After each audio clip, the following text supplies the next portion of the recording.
incredible sound of classic rock. No? Good, because now it's time for Visiting the Village. Are you there, dude?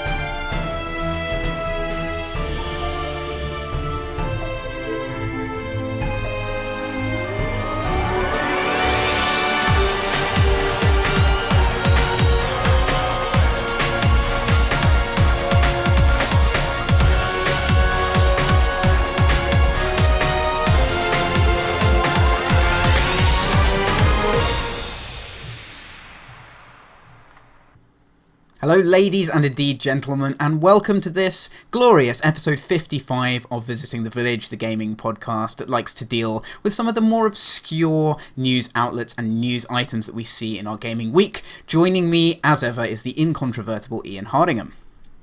Hello, I'm Ian Hardingham and I spoke too soon.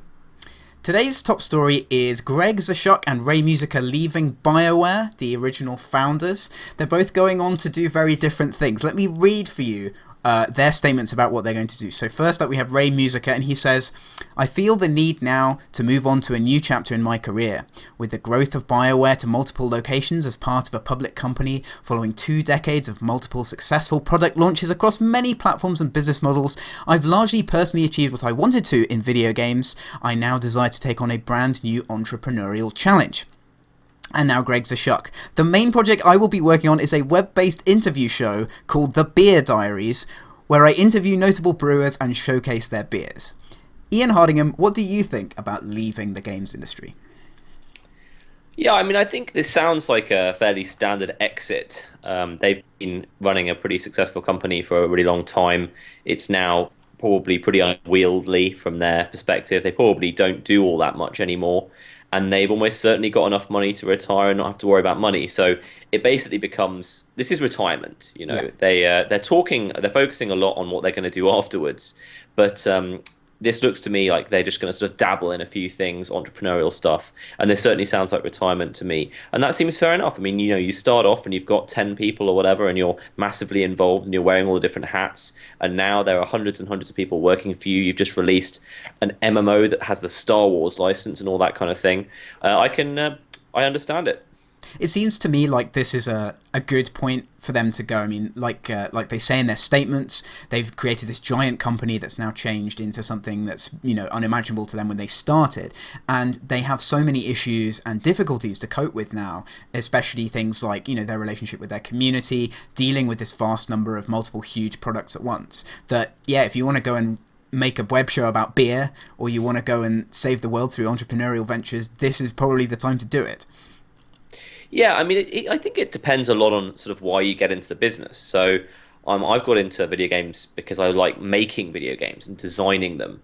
And I don't know if my hunger for that will ever sort of go away. Like, I imagine if I was ever lucky enough to be in this position, I'm sure I won't be, that I might leave BioWare and then just start another small games company. You know, that's probably what would be attractive to me, until I was actually ready to retire, maybe take a year off or something. Yeah. You know, I don't know where these guys come from, whether there's a lot of business background. And again, I'm afraid I don't know how much they've been involved in the design and stuff recently. But, you know, they're probably tired by the whole Star Wars thing. I mean, that they've had so many weird public relations stuff in the last couple of years. They probably just started getting a bit of sour taste in the mouth. It's probably not great for BioWare going forward, depending on how important they were as at the top of the company. You know, maybe it's completely fine. Maybe they'll sort of lose their way and get a bit too commercial. I don't know. Yeah, it's really interesting, that distinction between people who start companies because they want to make things and people who start companies because they want to grow a big company. And those two things seem to be mutually exclusive. I think it's pretty difficult to have a company that scales up to a huge size and then to keep that connected with the products you're actually making, which is something that a lot of people don't really understand. I think people tend to expect business owners to want to scale their businesses up to this massive size and then leave. And I think there's probably a bit of both going on here. I think, you know, they could have made this exit a really long time ago with the size of the company if they were looking to, you know, just make a big company and cash out. So I think it's when the sentimental or emotional side of things and the commercial side of things get tied together, you get things like this, a late exit with these altruistic goals. Yeah, I think maybe the key is, you know, as you get larger and larger, you you hire people to do all the jobs that you find difficult, and then as you keep on doing that, you end up with nothing, almost nothing left, and certainly nothing that sort of really ties you to the company and makes you feel like you're really involved in every product. So I think that's important. Yeah, I don't know what I'd do if I was in that position. I'm sure I wouldn't make a web-based interview show called The Beer Diaries. I don't know, man. I'd be too busy drinking beer to make an interview-based web series about it. I think that's the idea, though. I think he just wants to get the free beer, like the review samples. He's going to be a beer journalist. Is that not the best? Do you get review samples? I don't know. I think that's how it works. Thing. Yeah, I think because he says at the end, "Oh, if it doesn't go well, at least I will have got to have tasted some nice beer." Like the failure point of that is so strong. That's true. Actually, he's got that's much better than video games. If you fail at video games, what have you got to show for it? Exactly. I can imagine you doing something like that. Now on to the Xbox game, which gives you an odd gamer score for starting it, and only reverts you back to even when you complete it. This is Double Dragon Neon. Ian Hardingham, what are we to make of this? This is great. Wow. This is like the ultimate version of trolling. This is like the opposite of games that are really bad that try and sell themselves by having a really easy to accomplish gamer score, which apparently is something games actually do, sort of to force sales through Blockbuster and renting, etc., so that people just buy them to quickly go through them and get all, I don't know how much gamer score you get per game, 1,000 or whatever it is. This is great. You start it and it adds 1 to your gamer scores, and I believe this is the first time that a game has ever given an odd achievement, and really trolls you right there and then and says you've got to finish this, otherwise you're going to have an odd gamer score for life. I think this is just the best thing ever. There's some really, really angry people on Xbox360achievements.org as well, and I think that your life's worth should be measured by how many people you've managed to anger on websites like Xbox360achievements.org. Well, that's a very good and noble metric. I mean, we've definitely messed around with things like Steam achievements before, but it's a whole new level. The fact that they know that people care whether you have an even gamer score just shows how plugged in they are to this. And then they want to do the most offensive thing possible and swap that out. It's just like, I don't know. There are people out there who really, really care about this. I want to meet the people who are going to have to complete the game now. They install it and it's like, well, this is it. Like, I hate these people. Look what they've done. You don't want to meet them because they're too angry. But I would have gone further than this. I would have said you had to buy the sequel. Right. Yeah. If you wanted to get something even worse than that.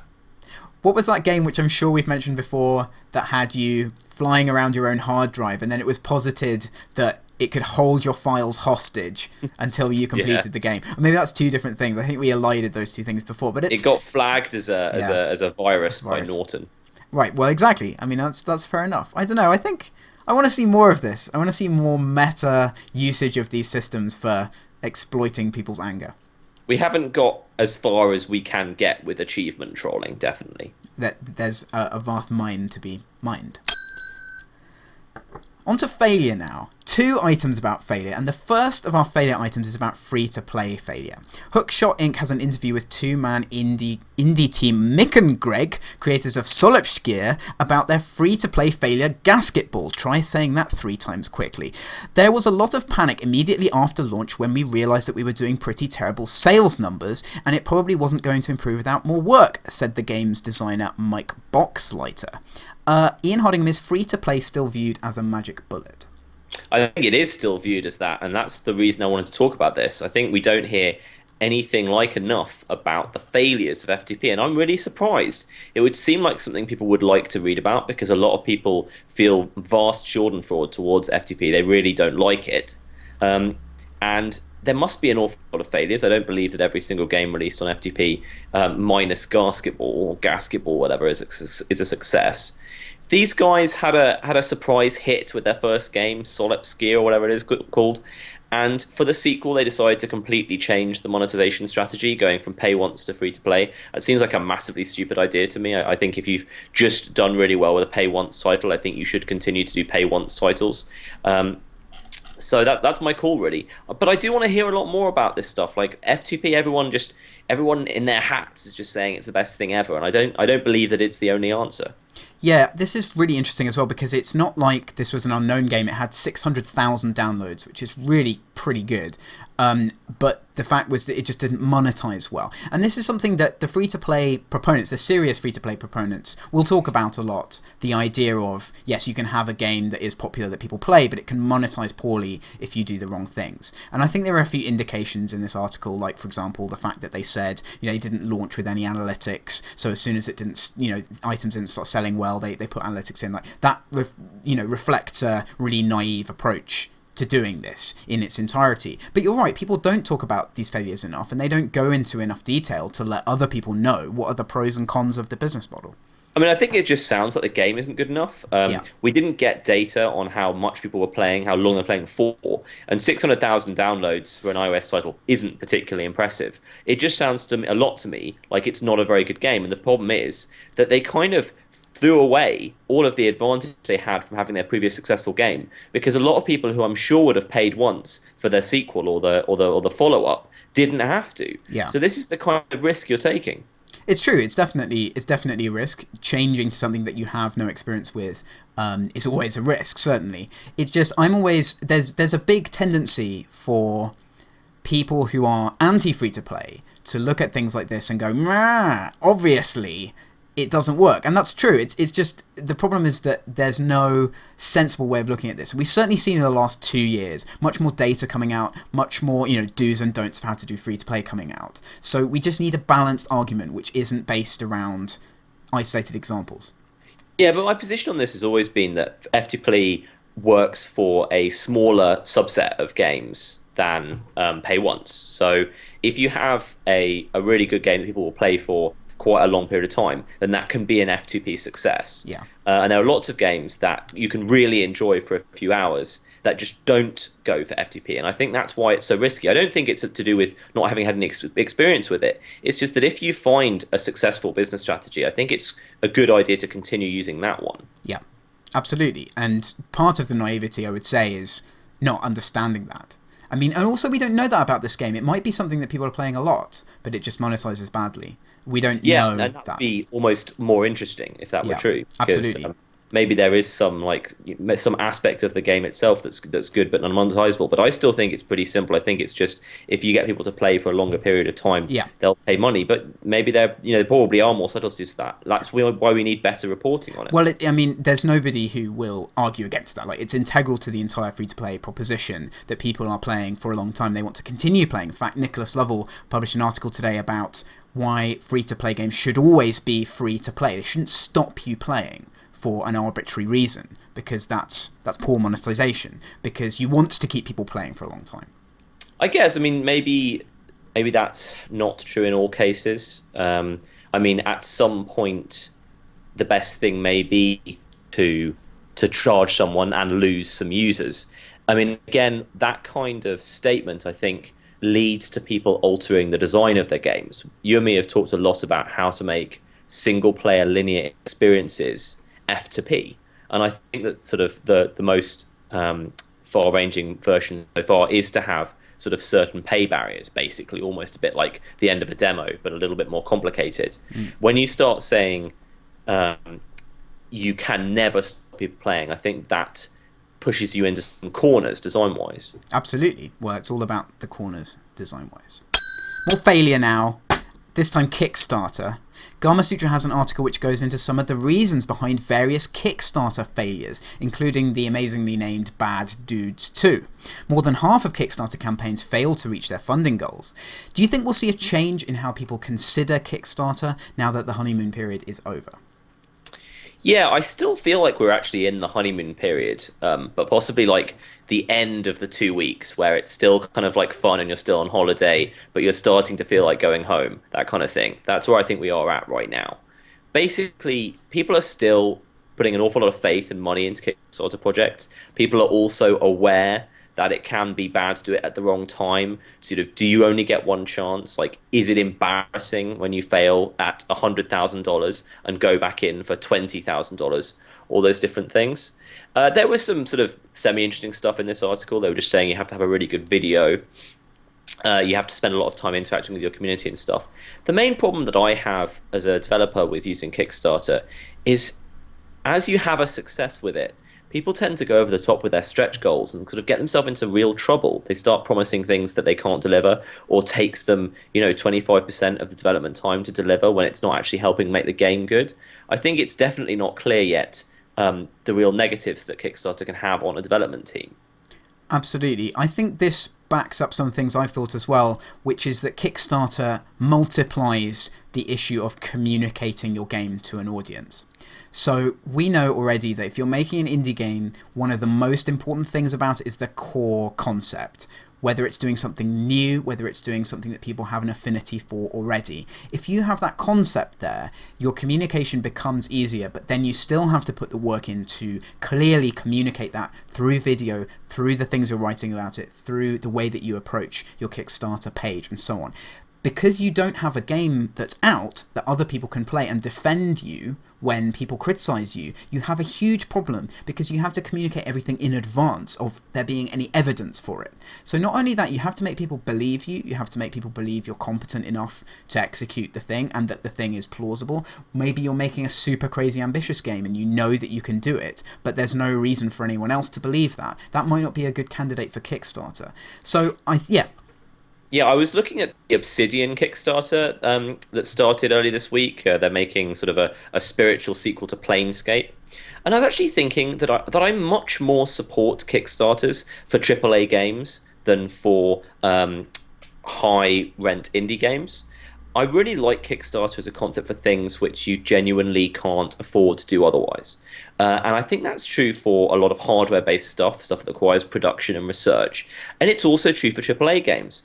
When you compare Kickstarter to the traditional publisher model for a really big studio like Obsidian, I just think it's fabulous, and I can see, being as a consumer, how I would really, really go for that. I think you get into a lot of grey areas with this stuff, which is, guys who used to be in the games industry who maybe have some IP or some very vague name recognition getting into Kickstarter because it's sort of a little bit feels like free lunch right now. There's a lot of really grey areas there for me, but like for just AAA stuff from a really good studio, that means they don't have to go with a pitch to a publisher and do all the things that publisher needs to see. I really like that.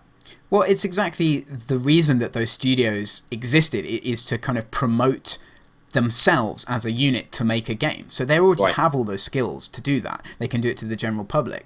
I think the Kickstarter audience does like the idea of supporting the underdog, though. So that's where you get some of these indie projects coming in.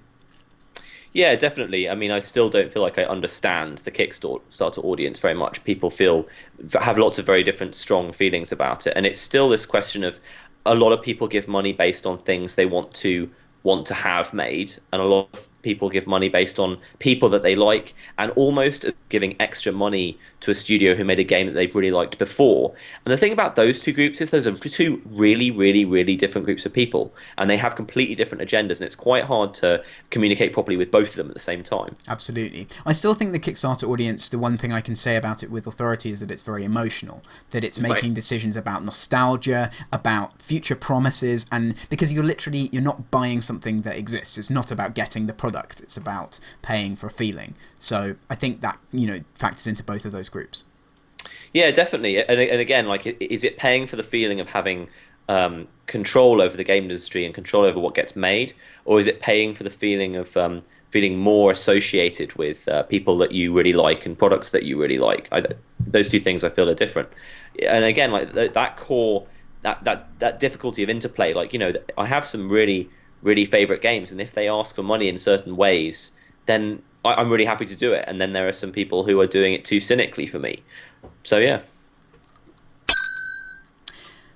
On to something else now. Slashdot brings news of a 1,800 simultaneous player Just Cause 2 mod.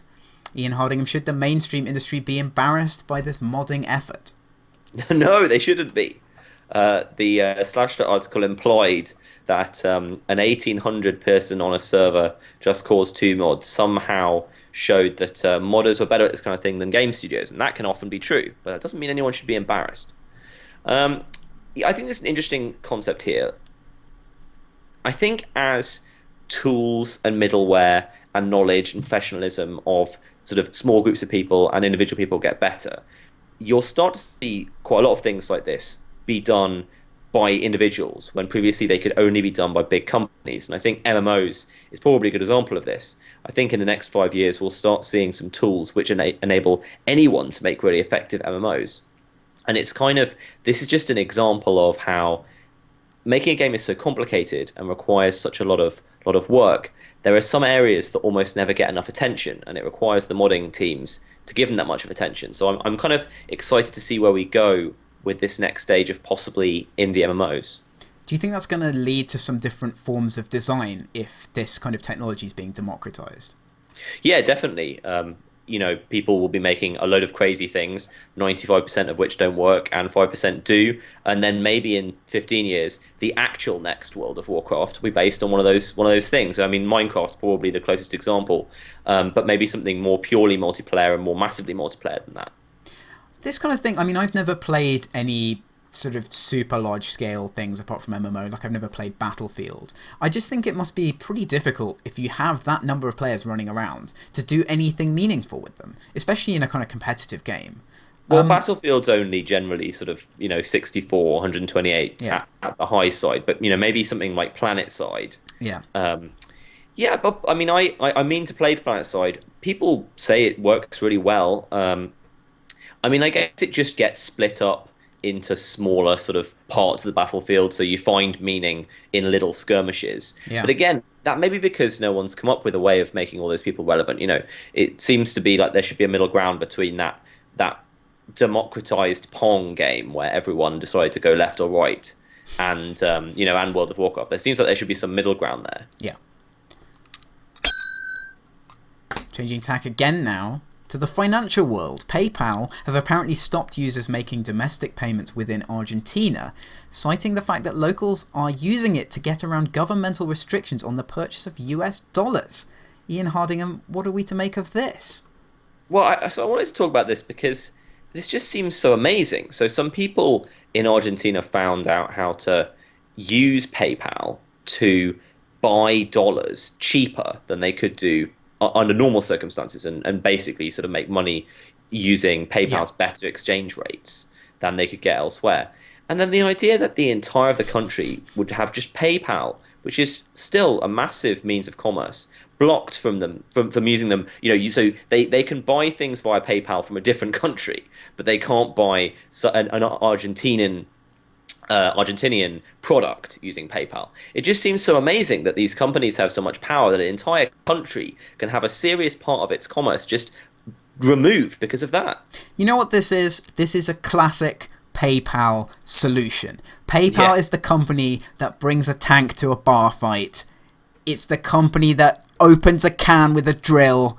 They just don't understand proportion. They would rather destroy the entire world than have one thing go wrong on their birthday. It's impossible to comprehend where this kind of... Maybe it's just because they're such an unregulated financial company and they're so terrified of doing something wrong that some financial authority is finally going to shut them down. Yeah, we are not fans of PayPal at this podcast. I would be very amused by Argentina declaring war on PayPal and maybe actually invading their headquarters. That would be great. I would love that. But yeah, maybe it's PayPal's fault sort of in general. But you're going to start seeing these things as commerce on the internet becomes so unbelievably easy and governments lose control over it. Yeah. There probably will be sort of an actually sort of really, really difficult period where some governments try to stop online commerce that aren't going through their own approved systems. And that could be an interesting time. Yeah, economies are so based around national identity still that you're absolutely right. This kind of threatening of that genuinely now with things really changing, especially in the current situation, it's going to be difficult for governments to know how to react to it. So maybe that justifies this defensive attitude that PayPal have. Yeah, it's difficult to get a feeling from my point of view of how big PayPal is. It's sort of seems a little bit small when you think about it, but then it's probably as big as quite a large bank. I remember my dad about 7 years ago complaining that he wasn't going to use PayPal because it sounded like a mom and pop operation. Right. And I still think it has some issues with that because I don't know if people understand quite what to do with PayPal as a concept, and they keep acting like this. They keep acting like a major bank, but without any of the communication. Well, that's absolutely it. Nobody knows what PayPal is. Nobody knows what status they have, and nobody knows how to regulate them. So until one of those things gets solved, this kind of thing is only going to continue. Yeah. Eurogamer are reporting that there are 8 different Halo 4 UK pre-order deals. Ian Hardingham, is that too many different Halo 4 pre-order deals?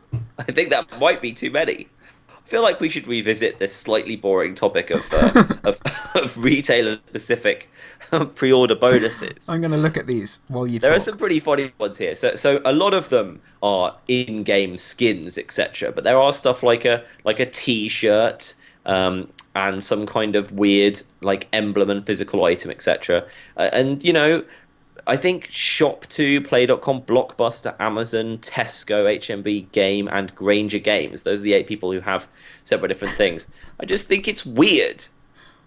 Yeah, I just don't know what to do with this. Like, why do they... So I'm a Halo fan. Like, the only people who are going to be buying this are mega fans, right? So they're looking at this list going, maybe I want my Spartan avatar. Maybe I want my assassin emblem. Oh, I have to go to they're the only ones who will actually care about where they get it from. You know, I mean, I think normal consumers going to any of these locations just get it, you know, for free. I don't think you have to. But I suppose you're right. If it's pre-orders, then it will be major fans and sort of moderate fans. Yeah, I mean, do you really make... I don't even know where my Granger Games is. Granger Games are from the north, I think. I'm not sure. Is this just to placate each retailer? Like, to say, oh, you have this exclusive thing? It must be. Because it makes no sense. Games started sort of almost requiring it, and then everyone else said, hey, give us something as well. And of course, it can't be the same thing, otherwise it wouldn't be exclusive. So, you know, so some poor like low-rent artist at their company has had to spend the last 2 months making special Xbox Live Spartan Warrior avatar. And the Deadeye helmet. I pour scorn on this consoleness. I honestly do. Do you know, I'm sorry for the guy who has to have all of those things, who goes round, because there's gonna be a guy, maybe 3, who go around and they have to have buy it 8 times, and then in a year you'll find that they're all normal DLC, because you know that there's a statute of limitations on this exclusivity. GamesIndustry.biz have a piece about the enormous growth of Bethesda and how they are focusing on big games. Do you see this focus as an intelligent reaction to the current gaming marketplace? Yeah, I read this article. I don't know. I mean, I love Bethesda. I love that they're making Dishonored and obviously all of their all of the Elder Scrolls stuff. That they're worried about. They're worried about Elder Scrolls Online, which is good because I think they should be worried about Elder Scrolls Online and possibly not do it. They're a great company and they own ID. I don't know what to say. I mean, yeah, they say that all these great studios they have some cross-pollination, and everyone's sort of inspired a little bit, like by the almost ultimate freedom of Skyrim, and sort of go a little bit in that direction. Yeah, it's cool. I mean, you know, Bethesda is great. I think this just indicates what people have been saying about the big end of the industry getting bigger. So just as we've been talking about how it's difficult to make these single-player games free to play, what the response to that actually is to just make them big, like to try and increase the scope that you get for your pay once game, to try and make it more of a graphically exciting experience. And that's kind of interesting that everyone's now trying to get around this AAA thing, but instead you've got Bethesda there just acquiring people, building this giant monolithic thing. Yeah, I suppose so. I haven't been paying much attention to it. I'm excited for some AAA games that are coming out soon. I'm really excited for Borderlands 2 and for aforementioned Dishonored. So I'm really pleased that some guys are still doing interesting, really expensive stuff. But I don't know where it's going to go next. Like it's not. It seems like we're in a period of transition now, and the next generation console, no one's really sure what to do. We're probably just in a bit of a holding pattern until someone makes a big move. I'm just wondering, like, maybe this isn't the time of indie games, maybe it's the time of mega AAA games. Maybe that's what's going to define the industry more. Well, we've always said that indie games took over the AA and the single A, and haven't had anything to do with the AAA. So I agree with that, but I think people will always remember starting in 2009, I think, as the sort of the real golden age of indies. I definitely don't think that's ended yet. And finally today, according to VG247, Microsoft have patented wearable controller tech powered by muscles. what do you think is next for body-controlled gaming? Well, I think this is the kind of thing that I talk about a lot when I poo-poo 3D and stuff and sort of motion control to a certain extent. I just think that people like a 2D screen that they can have in their living room in the context of their lives that isn't really, really intrusive. And I think the same is true for controlling things. Our hands are the things that are best at controlling things, and that's just the way it is. So I think this stuff is always going to be a bit of a circus sideshow. I'm so annoyed at Microsoft patenting all sorts of random crap, and I wish Valve their best with their wearable computing tech as well. I mean, Kinect. I think Kinect needs to get better. They either need to decide that Kinect is unworkable, which I don't think it is, or it needs to get a lot better. That's probably where I think it's going next. I mean, I believe there was some stuff in the leaked next-gen console document, whether that was, I don't know if that was proved or disproved to be real, but about improving Kinect significantly, which I think is probably the right direction. Kinect is the thing that leaves behind this idea of like muscle body control. Like, because you don't need these things on your body if Kinect works. Do you think that technology will get good enough that will happen, that you won't need to put things on your joints? I'm not. I don't know. I'm not sure it matters. Yes, I do think that in the end, with maybe a couple more cameras, like you might need a camera somewhere else in the room, maybe. But I think there's no particular reason why that shouldn't be able to do perfect body mapping when we get to that level of processing. It's the end of wearable computing update, and now into the sordid antechamber of the show, where we talk about various things. Now, the game that I want to try most at the moment, because everyone is talking about it, even though I think I'm going to hate it, is FTL. The reason I think I'm going to hate it is because it just looks so complicated, and it looks very hard, and complicated and hard are things that tend to put me off. Are you going to try this game? Have you tried this game? I haven't yet. I've seen Robin playing it. Yep. It doesn't look like my kind of game, but I'm definitely going to... I'm going to wait for like a weekend when my wife's away or something, and then I might because I feel like I need a lot of energy to play it. Like, I feel like I really need to have a lot of mental focus. Yeah. Maybe we should play it together and live stream it for the show. That would be a total disaster. Maybe we should do that. We should do that more. Yeah, and Borderlands 2, of course, which I believe you've purchased, but you have not yet played. Is that correct? Yeah, it's not activated yet. Oh, yeah, okay. I preloaded it on Steam. Right. Well, there you go. Well, I think I'm going to be able to get Little Big Planet 2 tonight. I think that actually releases on the PlayStation Store tonight. It's a big time for new games. Now, just before we wrap the show up, I'm going to ask the chat if they have any questions, so please spam your questions away merrily in the chat, and we'll try and get to them after this segment is completed. Now, sir, is there anything that you would like to discuss in the world of sports, movies, current affairs? I watched Lawless. Oh, yeah? Which a lot of people are giving 4 stars. I didn't think it was quite tight enough for 4 stars, but it is very good. It definitely would be on the upper end of 3 stars. Okay. It's probably worth watching. It's kind of hyper-violent, but totally... Probably not hyper-violent. Sort of whatever's between very violent and hyper-violent. It's kind of got the same sort of tone as a bit of Post-Sopranos, a bit of Boardwalk Empire, that kind of thing. It's got some good acting. It's a little bit simplistic. It's probably worth watching at the cinema, I'd say. I enjoyed it. Okay, that's interesting. Yeah, no, I kind of... It looked a bit sort of dark and a bit kind of Poe-faced. Would you say that's a fair criticism? I don't know. It's probably slightly too... it's got real heroes in it. Like, I don't know if it's too dark. Like, it's a little bit seedy and slimy, but it's kind of... I wouldn't quite call it dark. And Poe-faced, I don't know actually about that. Maybe. Like, Guy Pearce is going through a bit of a resurgence right now. Yeah, he is, and, definitely. He's really good in it, so that's good. I think he's one of those people who tried to be an action star and didn't quite make that. But it's really good at being like instead of being a starting pitcher, he's really good as a reliever. Like, he's really good as a character role. Fantastic. Right, we have a single question from the chat from Weevil92, who says, when will there be news on your new game? And to this, I would say probably in a couple of months' time. I don't think that's an unrealistic time frame for that. We have to see how a few things go, and we have to get it ready to show to all of the hungry, angry people on the internet who want to devour it and destroy it from every angle. But I'd say a couple of months. So yeah, I've now been working on it for over a year. It's in full production now. So when you see something, you will see quite a lot, is what I can say. Like, you're not going to see a couple of pieces of concept art and a paragraph. Like, you'll see something real. And before the next inevitable question, which is when is the iPad version coming out, arrives, I shall say that we are still working on it.